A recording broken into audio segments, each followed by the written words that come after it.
Hey guys, this is Mandy from Light on Earth.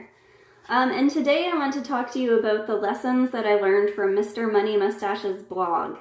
If you have the time and you're inclined, I really recommend you read through it. I went through, I think, almost all of his posts about 2 years ago, and I still follow his blog. And I'm part of a community on Facebook for Mustachianism.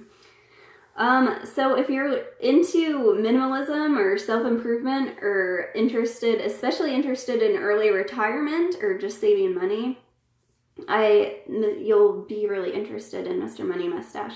And especially if you're kind of annoyed or bored with the typical financial advice like Dave Ramsey or Susie Orman, Mr. Money Mustache is less, he's more unique. So anyway, so I'm not going to talk about his story. He retired at the age of 30. You can go and read all about that if you're interested. I'm just going to talk about how the main lessons that I gleaned from reading his writing. So the main overarching point is that your goal should be to optimize your life and really be intentional about how you're spending your time and money. Don't just work a job, an exhausting job with long hours, and bring in a ton of excess cash and then spend it all, waste it all on new clothes and Starbucks and vacations and a huge new vehicle every few years that you don't need. And don't just buy a house because it has the color counter and floor you like and commute an extra 30 minutes to work. Don't make decisions this way. You really don't realize how much energy, how much of your life you're wasting just on autopilot, making these decisions that you see everyone else around you making without much thought. So one of the main ways that we can cut back, he talks a lot about cars and driving, and this was hard for me because I was raised in a house that we thought we had bought, we were mistrustful of used vehicles, so we bought new, but we drove them until they were pretty much gone, so that was good. But I will never buy another new vehicle after reading Mr. Money Mustache. And a lot of people had suggested that to me, but he really drove the point home. So,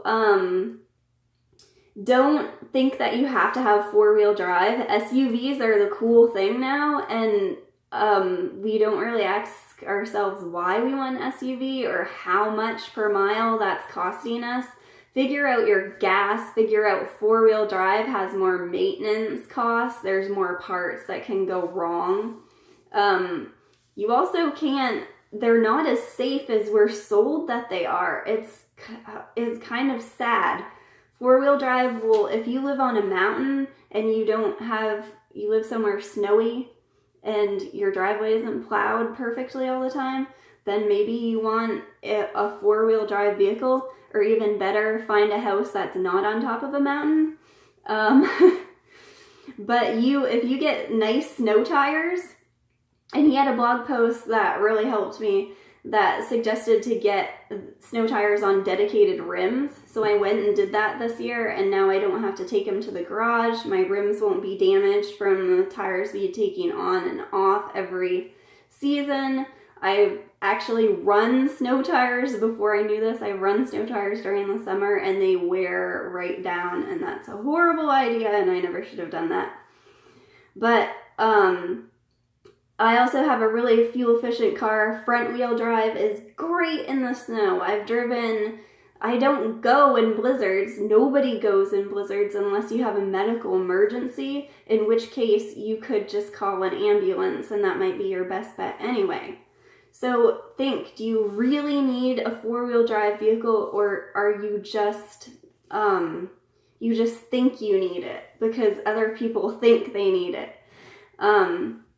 And so consider everything this way. Consider little things this way. Is your food bill? Are there things that you're buying that you don't need? Are you buying name brand clothes when nobody even notices or cares? or maybe you shouldn't care about name brand clothes. Maybe you can do some self-seeking there. And consider, teaches to consider purchases based on how much happiness you're getting. And he said before that he will consider purchase as to, is this removing a negative from my life? And that will bring him more happiness than just adding something in that he didn't need before. So one thing I'm considering now, I haven't made a decision yet, is buying a better blender. And my blender now won't blend in ice. It won't make good blend in when I make my own almond milk.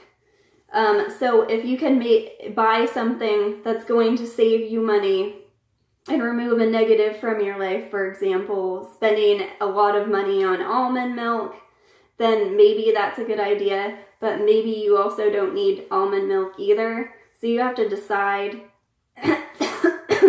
for each thing. Really take your time, because things change every day, our moods change every day, and the way that most Americans right now is they shop on a whim, they shop based on their mood, and they just buy without considering. And we've filled landfills, and haven't taken care of the earth, and we've gone into so much debt, and it needs to stop, and we need to be more considerate.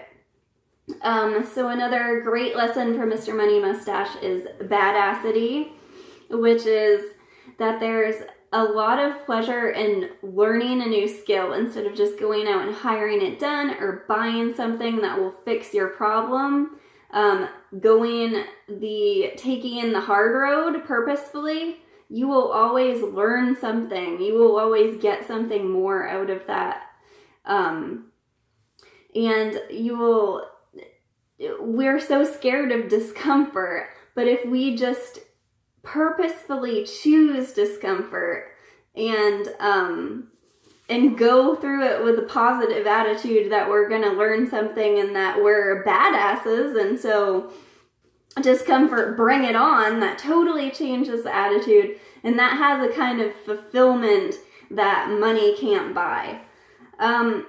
So basically, Mr. Money Mustache teaches us to be happy without thinking we have to spend money. Money won't buy you happiness, and sometimes you have to stop and take stock of your situation to realize what will really make you happy. And it's not easy, and it takes a lot of thought, and it takes a lot of time. So just a side note on Mr. Money Mustache, he actually has a cult, and so I expect that this video will probably get a bunch of dislikes because I haven't said everything down the line mustachianism. I'm not a perfect mustachian. But he calls consumer suckers, and he makes... There's kind of an us versus them mentality, which is what makes Mr. Money Mustache funny and endearing. But take that for what it is, which is funny and endearing, and it makes a separation between you and your neighbors who are all about wasting their money and going through things. You can still connect with them as people just fine. It doesn't mean there are people you shouldn't associate with or anything like that. I think some people take it a little too far.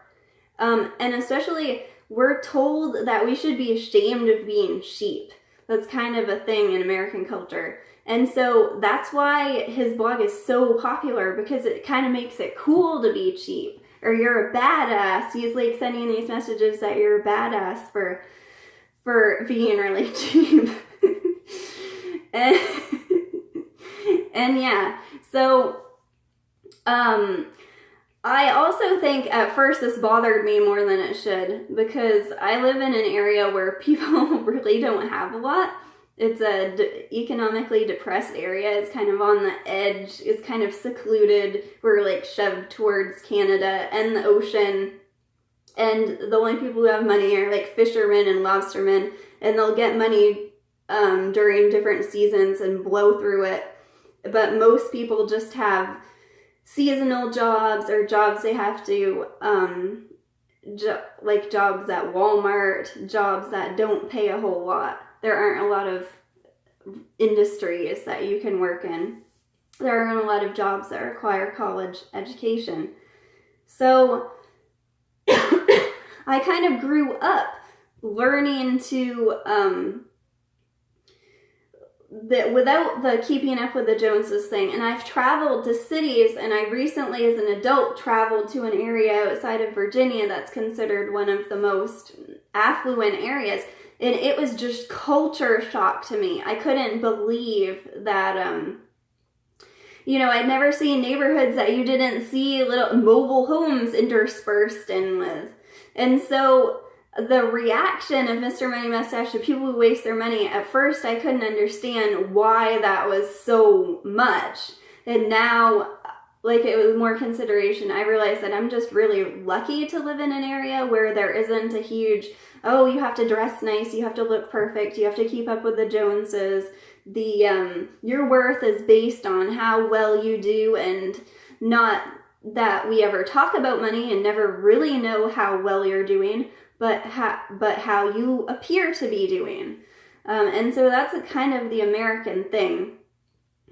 So I do realize the reaction to it, and I do realize it has its place, but just don't get too caught up in it, and take the advice. There's a ton of advice there, and a ton of really, really smart posts about how the 4% rule and how to save money on your groceries. A whole bunch of really practical advice. So I hope this was a helpful suggestion to you. If you found any value in this, or you have anything to say, please leave me a comment. Thanks for watching. Bye.